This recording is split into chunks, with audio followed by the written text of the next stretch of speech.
Saya pun cakap dekat mak saya memang nak sini. Tak dapat asrama pun tak apa, saya nak masuk sekolah ni. Tapi tak ada orang tahu. Masa tu tak ada orang tahu saya punya matlamat, tak ada orang tahu. So, bila masuk je sekolah tu, saya macam terkebil-kebil loh.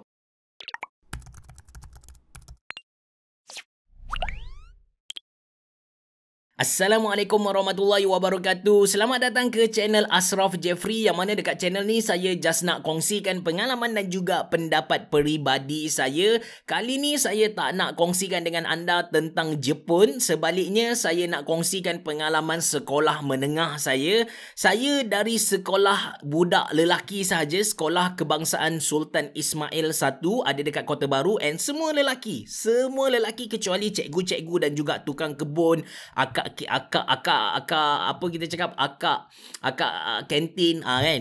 Masa tu pun kita orang tak berapa aware lah dengan kewujudan wanita dekat sekolah tu. But disebabkan saya adalah seorang lelaki, saya punya keinginan tu memang terhadap wanita. Bila mana habis UPSR, so basically kalau result yang cantik dapat masuk ke satu sekolah elit dekat Kota Baru ni, iaitu sekolah Maktab Sultan Ismail SIC.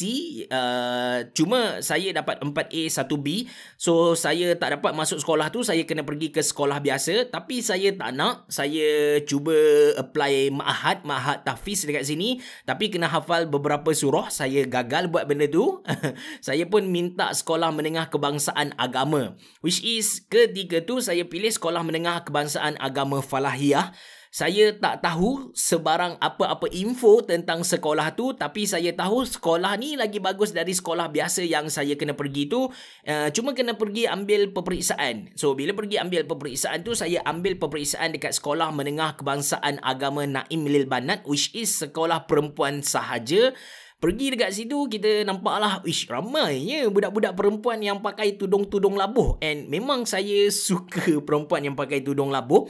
Bila saya nampak perempuan pakai tudung labuh dekat exam tu, saya fikir yang nanti Falahiyah pun mesti ada perempuan lah kan.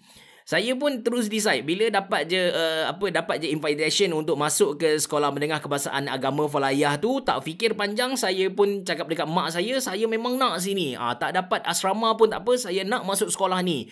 Tapi tak ada orang tahu. Masa tu tak ada orang tahu saya punya matlamat, tak ada orang tahu. So bila masuk je sekolah tu, saya macam terkebil-kebil loh. Mana perempuan? Cari. Rupa-rupanya sekolah menengah kebangsaan agama Falahiyah ni lelaki sahaja, kecuali akak-akak form 6 lah.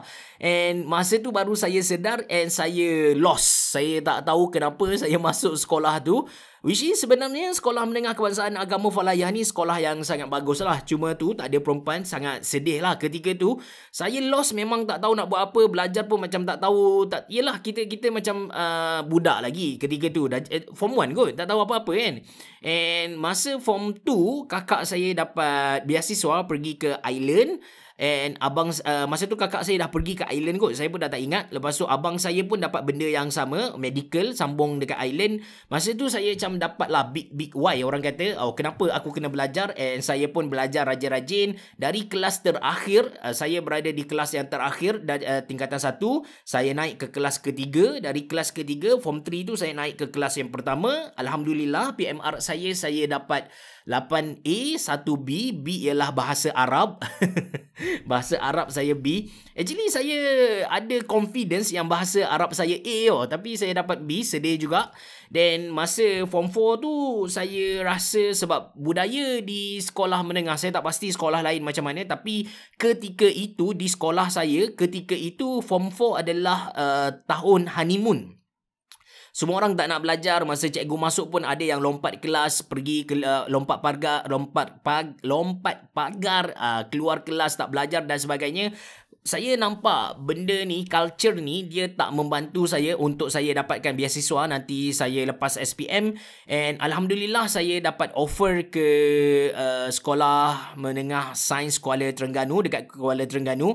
Saya tak kata sekolah menengah agama Falahiyah tak cantik, tapi berdasarkan pemerhatian saya terhadap kawan-kawan ketika tu, memang nampak dia orang honeymoon, tak nak belajar dan sebagainya. So atas dasar tu saya pindah ke lain, sebab saya ni senang terpengaruh dengan orang. Saya pun pergi ke Sekolah Menengah Kebangsaan Sains, sekolah SBP lah, Sains Kuala Terengganu, Sester.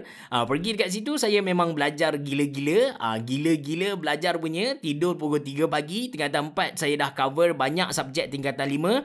Kecuali fizik. Fizik susah. Saya pun tak pasti kenapa. Biologi pun sama. Tapi subjek lain macam AdMed. Lepas tu ada MedModem, Matematik Modem. Semua-semua tu saya dah cover masa tingkatan 4 lagi.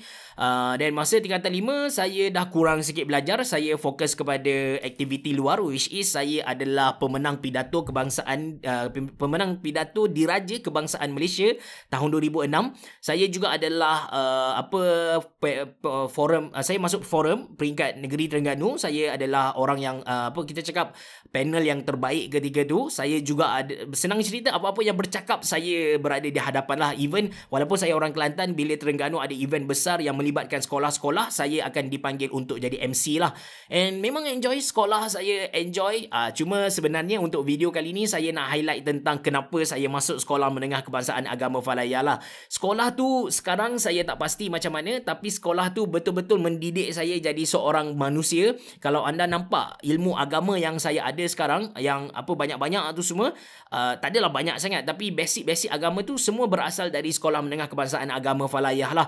Sistem usrah dia memang bagus gila. Kalau anda tertanya-tanya siapakah lagi alumni Falahiyah yang famous, so kita ada brother Amin Idris, yang tu memang popular gila. Lepas tu kita pun ada orang yang sangat popular, lagi muda dari saya, iaitu Sofiang Magician tu, yang tu pun adalah alumni Falahiyah. Tapi saya tak pernah jumpa lah dua-dua. Abang Amin Idris tu personally pernah jumpa, tapi Sofiang semua tu saya tak pernah jumpa lah.